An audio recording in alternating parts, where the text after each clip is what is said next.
Hello, my dear students. How are you all? I hope everyone is doing good.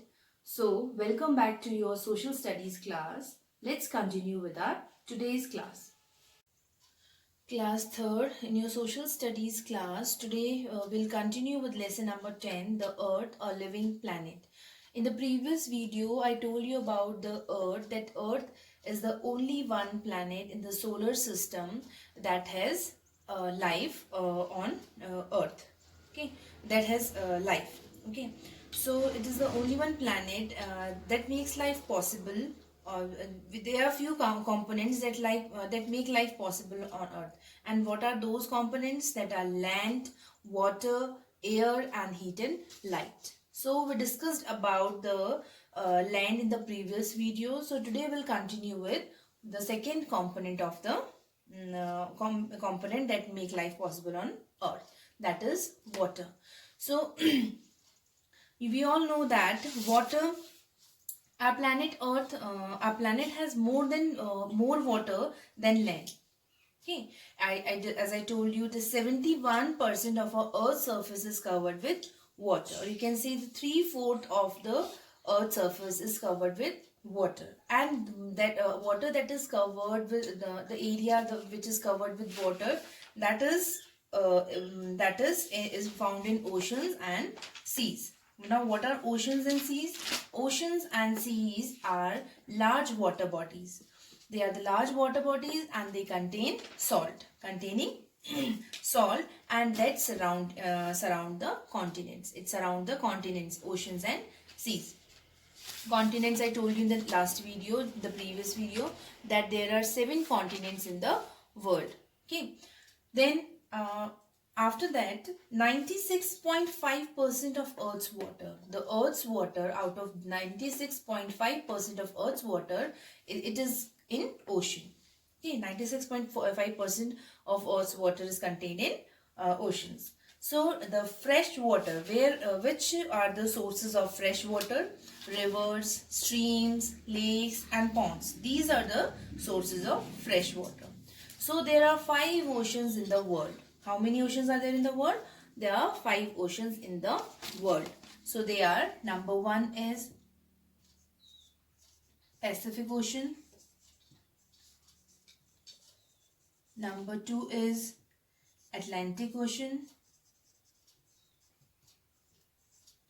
Number 3 is Arctic Ocean.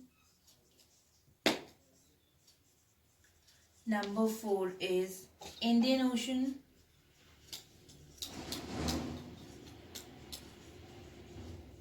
And the last one is Southern Ocean. So these are the 5 oceans in the world. So in the map of the world, I'll show you the 5 oceans of the world. So first one is Pacific Ocean. As you can see in this map, this is Pacific Ocean, here also and here also. To the left and to the right side, these are Pacific Ocean. Okay. Then the second comes Atlantic Ocean.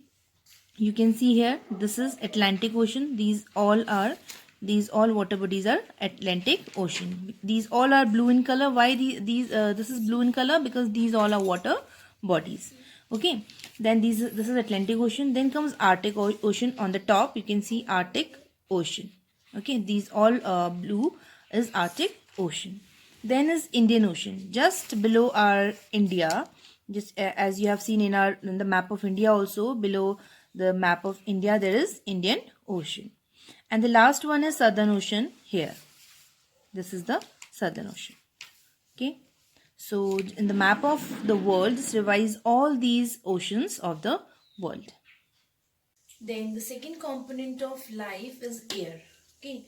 So all living things need air for breathing and for other life activities. Now the air that surrounds our earth.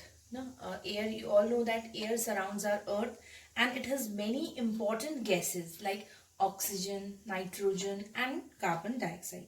And these all gases are important for our life. So out of these gases, oxygen is necessary for breathing. We take oxygen, okay. And after air, then comes the fourth one is heat and light. That is also a component of life. So the Earth is the third planet from the Sun. It is the third nearest planet from the Sun. So it gets heat and light. The Earth gets heat and light from the Sun. Now, then if the Earth was any closer to the Sun, so it would have been very hot and it was unable to support life.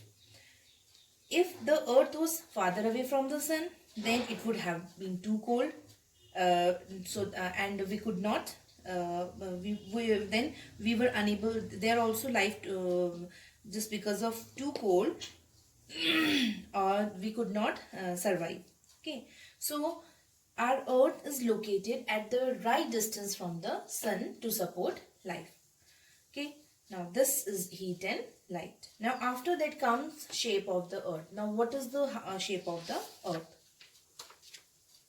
Now as we all know that the Earth is spherical in shape. How is Earth spherical in shape? Like it is slightly flattened at the poles.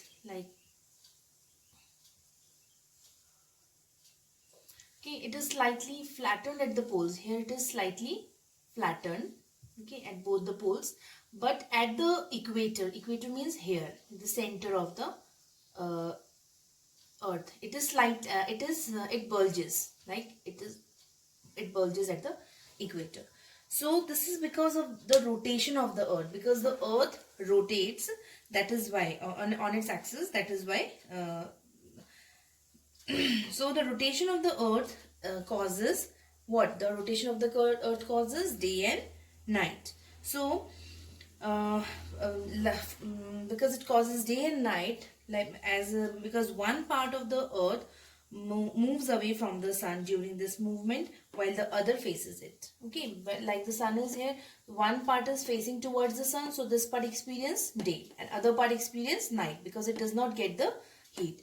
And like the same, the other when it rotates, the other comes here, this side, this comes here, so it gets the Sun from heat and light, and the other, the back side, this part, this does not get the heat from the Sun.